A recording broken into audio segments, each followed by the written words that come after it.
Com certeza você já percebeu que a Bíblia está dividida em duas partes, o Antigo Testamento e o Novo Testamento. Mas você sabe por que temos um Novo Testamento?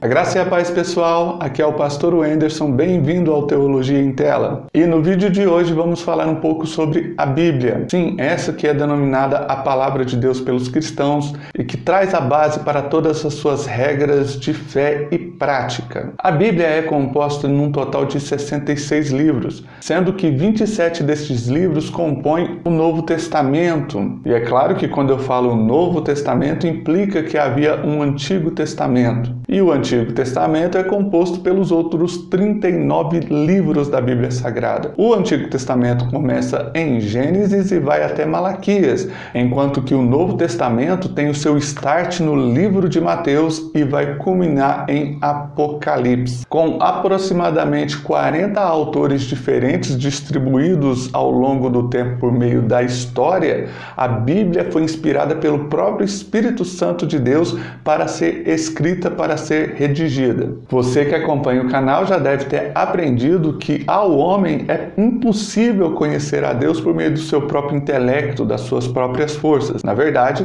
o próprio Deus é que decidiu se revelar à humanidade. O que nós podemos perceber de Deus é Ele que tem nos revelado. Inclusive, nós temos aqui no canal um vídeo que fala sobre as 4 formas da revelação de Deus. Vou deixar o link aqui no card para depois você conferir, tá bom? Dentre as revelações de Deus, uma das principais é a revelação escrita. A revelação escrita é a Bíblia Sagrada. E a Bíblia Sagrada precisa ser a base, a regra da nossa fé. Existem algumas pessoas que recebem revelações específicas, especiais de Deus para o seu contexto, para o seu tipo de vida, para a obra missionária que está realizando, mas estas revelações específicas, elas não podem ser bases doutrinárias para uma igreja, para uma comunidade que precisa servir ao Senhor. As bases doutrinárias precisam ser estabelecidas pela Bíblia Sagrada. Agora, focando na ideia do vídeo de por que temos um Novo Testamento, eu quero que você perceba que a palavra testamento também significa pacto ou aliança. E lá no Antigo Testamento nós vamos perceber Deus fazendo alianças com Davi, por exemplo, aliança com Abraão, essa muito especificamente importante, porque através da aliança que Deus faz com Abraão, ele estabelece um povo na terra, preparando o caminho para o Messias, para o Salvador. Messias esse que ele já havia prometido lá em Gênesis capítulo 3, versículo 15, porque ele disse a Satanás, à serpente, que ele seria derrotado, a cabeça dele seria esmagada por um descendente da mulher. Esse descendente da mulher é o Messias, aquele que seria ungido para destruir as obras de Satanás. E a verdade é que dentro do Antigo Testamento nós temos uma série de regras, preceitos e também uma série de eventos históricos que apontam para o nascimento desse Messias, para o nascimento desse escolhido, o ungido, o Cristo.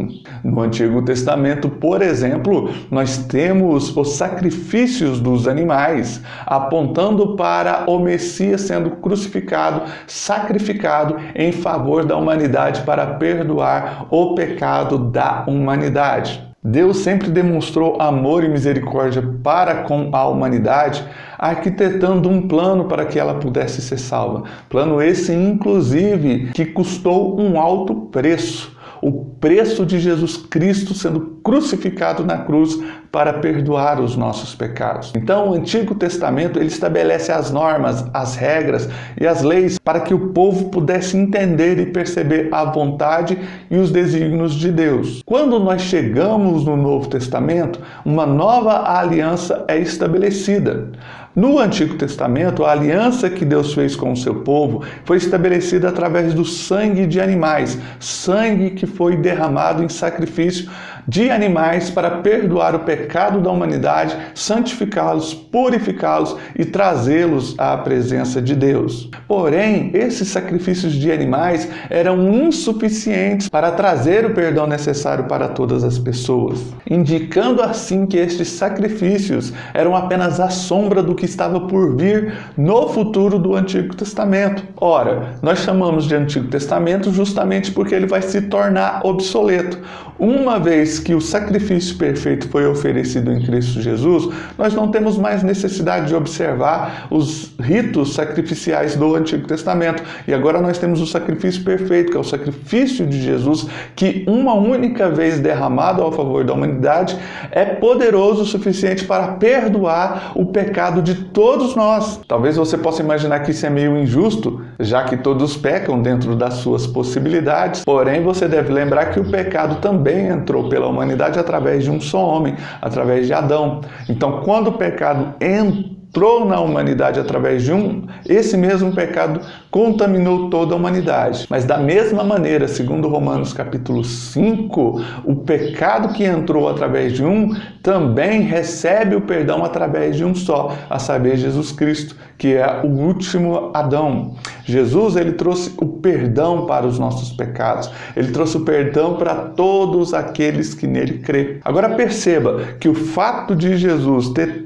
trago um sacrifício que aplacou, que aniquilou, que tornou nula toda a ação do pecado na humanidade desde o Antigo Testamento, isso faz com que as práticas ritualísticas do Antigo Testamento percam o sentido. Então, o Antigo Testamento se torna obsoleto dentro do seu propósito salvífico, enquanto que o Novo Testamento, ele é o cumprimento, a realização daquilo que o Antigo Testamento apontava. Nós podemos perceber ao longo das Escrituras Sagradas uma revelação progressiva de Deus. Deus vai se revelando à humanidade aos poucos. Isso por causa do seu amor, da sua bondade e da sua misericórdia. Ele nos deu tempo para sermos perdoados, para vivermos uma vida e durante essa vida termos a possibilidade de receber perdão e arrependimento. Então nós temos o Novo Testamento, porque em primeiro lugar o Antigo Testamento ficou obsoleto,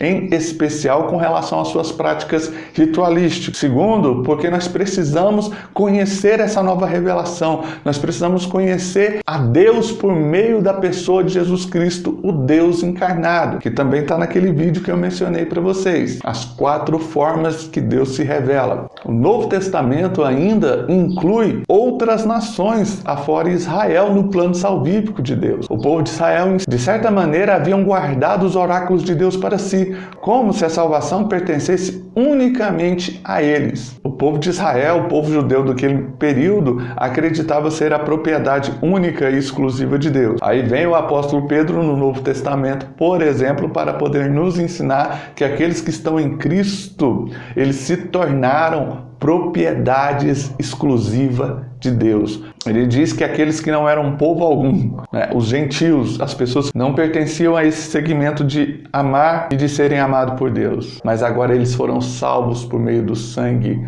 de Jesus Cristo. O Novo Testamento ainda estabelece que Deus Filho, o nosso Senhor Jesus Cristo, ele tinha muita coisa para ensinar aos discípulos, para dizer a eles, porém eles não estavam prontos, não estavam preparados para receber a revelação plena. Provavelmente, se Jesus dissesse a eles de maneira clara que os gentios também deveriam ser salvos e se sentariam nas mesas com os filhos de Israel, quando chegar às bodas do Cordeiro, eles ficariam escandalizados e rejeitariam a Jesus como Cristo, porque eles estavam na expectativa de um Cristo que salvaria unicamente o povo de Israel.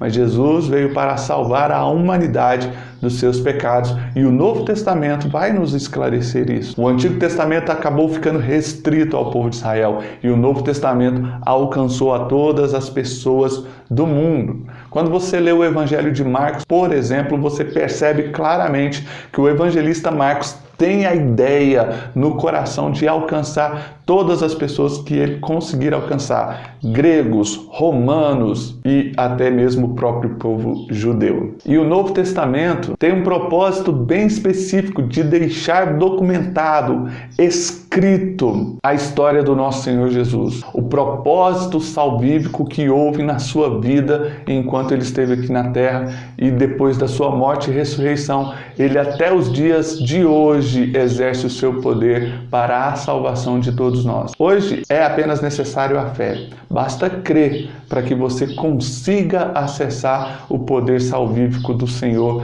Jesus Cristo, nosso Salvador. E é por isso que nós entendemos que o Novo Testamento precisa ser a nossa base para a regra de fé e prática da nossa vida cristã. É à luz do Novo Testamento que nós interpretamos o Antigo Testamento. É um Antigo Testamento, como a própria definição da palavra diz, que se tornou obsoleto, porém não perdeu o seu valor. Ele ainda tem ensinamentos morais, didáticos para os nossos dias atuais. Eu apenas preciso observar o Antigo Testamento à luz do Novo Testamento. Só para dar um exemplo bem claro, hoje nós não vamos mais sacrificar animais. Não tem motivo para isso. Não há razão alguma. Não vamos ter o perdão dos nossos pecados a partir da morte, do sacrifício de animais. O que realmente precisamos é ter fé em Cristo, porque ele já morreu em o nosso favor, o sangue dele foi derramado, e uma única vez que o sangue dele foi derramado, eu já posso ser alcançado por meio da sua graça e da sua misericórdia. Basta crer, amém? Espero realmente que esse vídeo tenha te ajudado de alguma maneira, e até o próximo vídeo. Tchau!